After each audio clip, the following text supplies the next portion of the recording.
Hi, I'm Chris Altrock, and I'd like to talk about silence.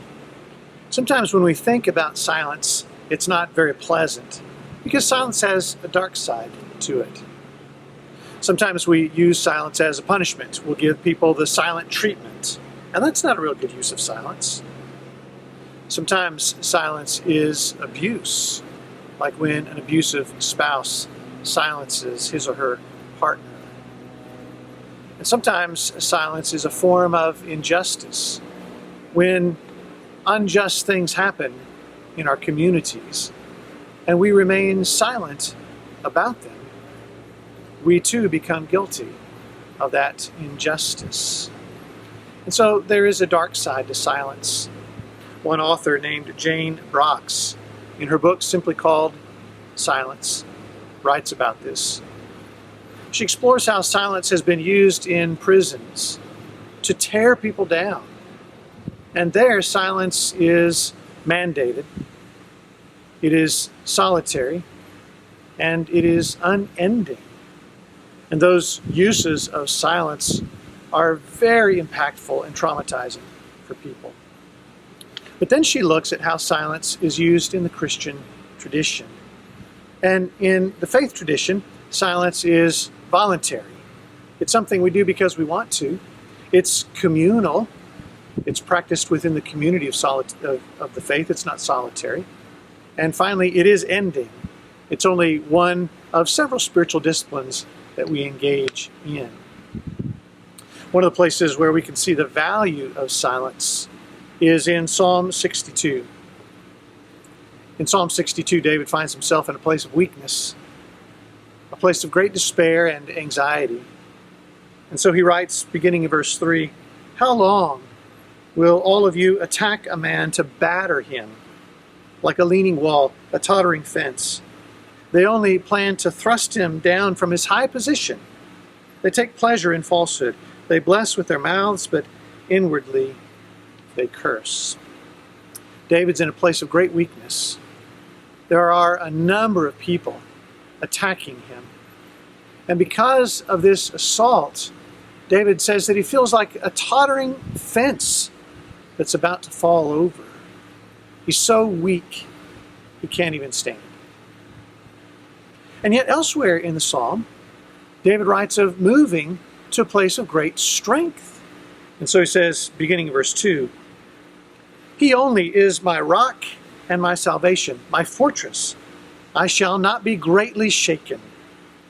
Verse 6, he only is my rock and my salvation, my fortress. I shall not be shaken.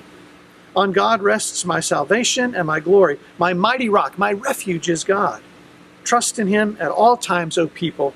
Pour out your heart before him. God is a refuge for us.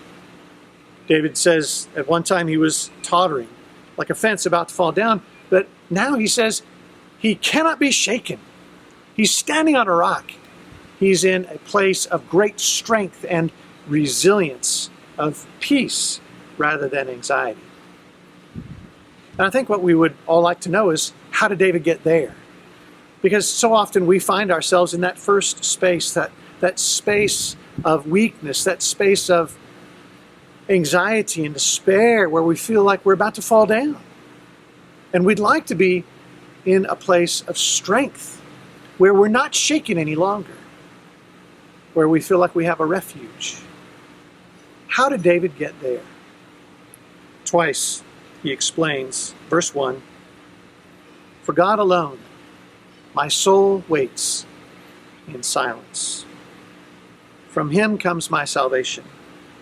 And verse 5, "For God alone, O my soul, wait in silence, for my hope is from him."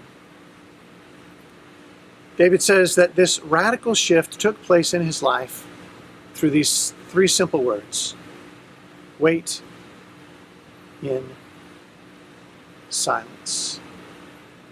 And we find this similar advice given throughout the book of Psalms. Psalm 4, verse 4, "Be angry and do not sin. Ponder in your own hearts on your beds and be silent." Psalm 23, verse 2, "He makes me lie down in green pastures. He leads me beside still or quiet waters." Psalm 37:7, be still before the Lord and wait patiently for him. Psalm 46, verse 10, be still and know that I am God. I will be exalted among the nations. When we wait in silence, we enjoy so many benefits from God. And finally, Psalm 131, 1 and 2, O Lord, my heart is not lifted up. My eyes are not raised too high. I do not occupy myself with things too great and too marvelous for me, but I have calmed and quieted my soul. Like a weaned child with its mother, like a weaned child is my soul within me. Let me mention a few things that silence is not in the Christian tradition. First of all, silence is not a relaxation exercise. Now, you may feel relaxed as you practice it, but that's not its primary purpose. Second, silence is not a supernatural event. You probably won't receive visions from God. You probably won't hear God audibly. He can do those things. He can give those things. But that's not the primary purpose of silence. Silence is not an attempt to empty the mind. That is how silence is practiced in Eastern traditions. But in the Christian tradition, silence is filling the mind with God. And finally, silence does not replace the active part of the Christian faith. We practice stillness and silence, and we practice outreach and ministry. Silence is part of a comprehensive view of the Christian faith, in which active service to the world around us is also a part of it. Here's one way to think about silence. It is resting in God, and it is receiving from God. As we sit in silence, we are resting in God, and we are receiving everything that God desires to give us. Mark Thibodeau is a Jesuit author, and he talks about 4 different ways of praying. There's talking at God, where we might use words that are written by someone else, like the Psalms, to pray to God. There's talking to God, where we use our own words to speak to God. There's listening to God. Now that's a form of silence where we seek to receive God's word. And then finally, Thibodeau says, there's being with God. And that too is silence, just enjoying his love and his companionship.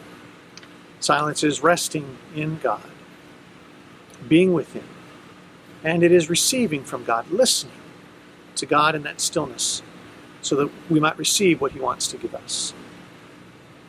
Ruth Haley Barton uses the image of a glass jar filled with river water. All of that sediment's been stirred up, and so the river water is murky. But if you set that jar in a still and quiet place, over time, the sediment begins to settle, and the water is clear again. And that's exactly what happens as we practice silence with God. All of those things that are stirred up in our minds and our hearts begin to settle. And suddenly there's a great deal of clarity about our lives. I want to encourage you to incorporate silence as a regular spiritual practice in your life.